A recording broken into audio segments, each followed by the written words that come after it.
दोस्तों, आज दुनिया की अर्थव्यवस्था के पर्दे के पीछे एक ऐसा बदलाव चल रहा है जिसकी गूंज वॉशिंगटन से लेकर न्यूयॉर्क की वॉल स्ट्रीट तक साफ सुनाई दे रही है। यह कोई अचानक हुआ घटनाक्रम नहीं है, बल्कि सालों से चुपचाप तैयार की गई एक रणनीति है जो अब खुलकर सामने आ चुकी है। दशकों तक जिस अमेरिकी डॉलर ने पूरी वैश्विक व्यापार व्यवस्था पर राज किया, आज उसी डॉलर की पकड़ धीरे धीरे कमजोर पड़ती दिखाई दे रही है और इस बदलाव के केंद्र में खड़ा है भारत। अब तक हमें यही सिखाया गया कि अंतर्राष्ट्रीय व्यापार का मतलब डॉलर में लेन देन है। तेल हो, गैस हो, हथियारों की खरीद हो या फिर बहुराष्ट्रीय कंपनियों के समझौते, हर जगह डॉलर ही अंतिम सच था।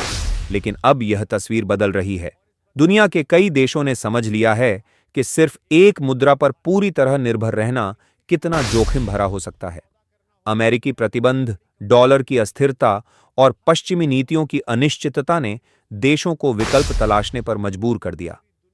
यहीं से शुरू हुआ स्थानीय मुद्राओं में व्यापार का नया दौर। अंतर्राष्ट्रीय रिपोर्ट्स साफ संकेत देती हैं कि भले ही डॉलर अभी भी प्रमुख मुद्रा बना हुआ है, लेकिन उसका दबदबा पहले जैसा नहीं रहा। 2025 तक आते आते यह बदलाव और स्पष्ट हो गया। एशिया, अफ्रीका और यूरोप के कई देश अब डॉलर को साइडलाइन कर अपनी अपनी मुद्राओं में लेन देन को प्राथमिकता दे रहे हैं। इस पूरे बदलाव में भारत एक निर्णायक भूमिका निभा रहा है। 2022 के बाद भारत ने जिस तरह स्थानीय मुद्रा में व्यापार को बढ़ावा दिया, उसने पूरी दुनिया का ध्यान खींचा। शुरुआत में इसे एक सीमित प्रयोग माना गया, लेकिन आज इसके नतीजे इतने बड़े हो चुके हैं कि अमेरिका और पश्चिमी देशों की चिंता बढ़ गई है। भारत अब 30 से अधिक देशों के साथ पूरी तरह या आंशिक रूप से भारतीय रुपये में व्यापार कर रहा है। रूस, UAE, Malaysia, Sri Lanka, Mauritius, Bangladesh, Maldives, Oman और कई अफ्रीकी देश इस सूची में शामिल हैं। खास बात यह है कि भारत सिर्फ विकासशील देशों तक सीमित नहीं है। सिंगापुर, फ्रांस और ब्रिटेन जैसे विकसित देशों के साथ भी स्थानीय मुद्रा में व्यापार को लेकर बातचीत और समझौते आगे बढ़ रहे हैं। इसका सीधा संदेश साफ है, भारत अब सिर्फ नियम मानने वाला नहीं, बल्कि नियम गढ़ने वाली ताकत बनता जा रहा है। जब व्यापार रुपये में होता है, तो डॉलर खरीदने की जरूरत नहीं पड़ती। एक्सचेंज रेट का जोखिम घटता है और लागत भी कम होती है। इस पूरी व्यवस्था को मजबूत करने में रिजर्व बैंक ऑफ इंडिया की भूमिका बेहद अहम रही है। आरबीआई अब तक 156 से ज्यादा स्पेशल रुपया वॉस्ट्रो अकाउंट्स को मंजूरी दे चुका है, जिससे विदेशी बैंक भारत में सीधे रुपये में लेन देन कर पा रहे हैं। इसका सीधा फायदा यह हुआ कि भारत के विदेशी मुद्रा भंडार पर दबाव कम हुआ। दिसंबर 2025 तक भारत का विदेशी मुद्रा भंडार लगभग 687 अरब डॉलर के आसपास बना हुआ है, जो वैश्विक अस्थिरता के दौर में एक बड़ी उपलब्धि मानी जा रही है। इसके साथ ही भारत ने अपने गोल्ड रिजर्व को भी तेजी से बढ़ाया है। आरबीआई लगातार सोने की खरीद कर रहा है और भारत का गोल्ड रिजर्व अब 880 टन से ज्यादा हो चुका है। जब डॉलर पर सवाल उठते हैं, तब सोना सबसे भरोसेमंद संपत्ति बनकर सामने आता है। अब सवाल यह है कि रुपये में व्यापार से डॉलर को नुकसान कैसे हो रहा है? जवाब बेहद सीधा है। जब दो देश आपसी व्यापार में डॉलर का इस्तेमाल नहीं करते, तो वैश्विक बाजार में डॉलर की मांग घटती है। रूस इसका सबसे बड़ा उदाहरण है।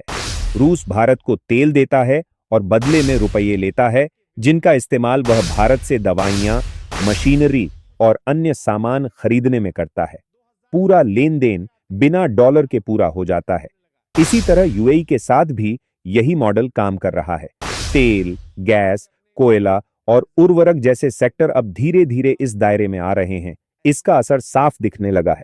2025 में डॉलर इंडेक्स में करीब 10 से 11% की गिरावट दर्ज की गई, जिसने यह साफ कर दिया कि यह कोई अस्थायी झटका नहीं, बल्कि एक बड़े बदलाव की शुरुआत है। इसी बीच भारत का यूपीआई मॉडल दुनिया के लिए गेम चेंजर बनकर उभरा है।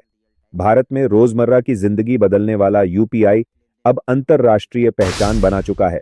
Bhutan, Nepal, Singapore, Sri Lanka, Mauritius, France, UAE, Maldives और ओमान जैसे देशों में यूपीआई सक्रिय है। जल्द ही थाईलैंड और मलेशिया जैसे देशों में भी इसका विस्तार होने वाला है। यूपीआई का सबसे बड़ा फायदा यह है कि छोटे लेन देन बेहद सस्ते और तेज हो गए हैं। जहां स्विफ्ट सिस्टम महंगा और धीमा है, वहीं यूपीआई लगभग तुरंत और न्यूनतम लागत में काम करता है। यही वजह है कि ब्रिक्स देश भी एक वैकल्पिक पेमेंट सिस्टम पर काम कर रहे हैं, जिसमें भारत की भूमिका बेहद अहम मानी जा रही है। अब आते हैं उस मोड़ पर जहां यह आर्थिक बदलाव राजनीतिक टकराव में बदलता है। डब्ल्यूटीओ और यूएन जैसी संस्थाएं जो कभी निष्पक्ष मानी जाती थीं, आज उन पर ताकतवर देशों के पक्षपात के आरोप लग रहे हैं। भारत ने इसी मंच से खुलकर कहा कि डब्ल्यूटीओ अब समानता का मंच नहीं रह गया है। जैसे ही कोई उभरता देश आगे बढ़ता है, उसके खिलाफ नियमों की दीवार खड़ी कर दी जाती है। भारत ने जब डब्ल्यूटीओ छोड़ने की संभावना का संकेत दिया, तो पूरा वैश्विक व्यापार तंत्र हिल गया। इसके बाद जो हुआ, उसने इतिहास रच दिया। करीब 70 से ज्यादा देशों ने भारत के रुख का समर्थन किया। यह वही देश थे जो सालों से दबाव, टैरिफ और प्रतिबंधों से परेशान थे, लेकिन खुलकर बोल नहीं पा रहे थे। भारत ने साफ कहा कि अगर सिस्टम निष्पक्ष नहीं रहेगा, तो नया सिस्टम बनेगा। ऐसा सिस्टम जहां डॉलर की मजबूरी नहीं होगी, जहां छोटे और बड़े देशों के लिए नियम बराबर होंगे। ब्रिक्स करेंसी और नए ट्रेड ब्लॉक की चर्चा ने अमेरिका और यूरोप की नींद उड़ा दी। अंत में दोस्तों, यह लड़ाई सिर्फ भारत बनाम डब्ल्यूटीओ नहीं है,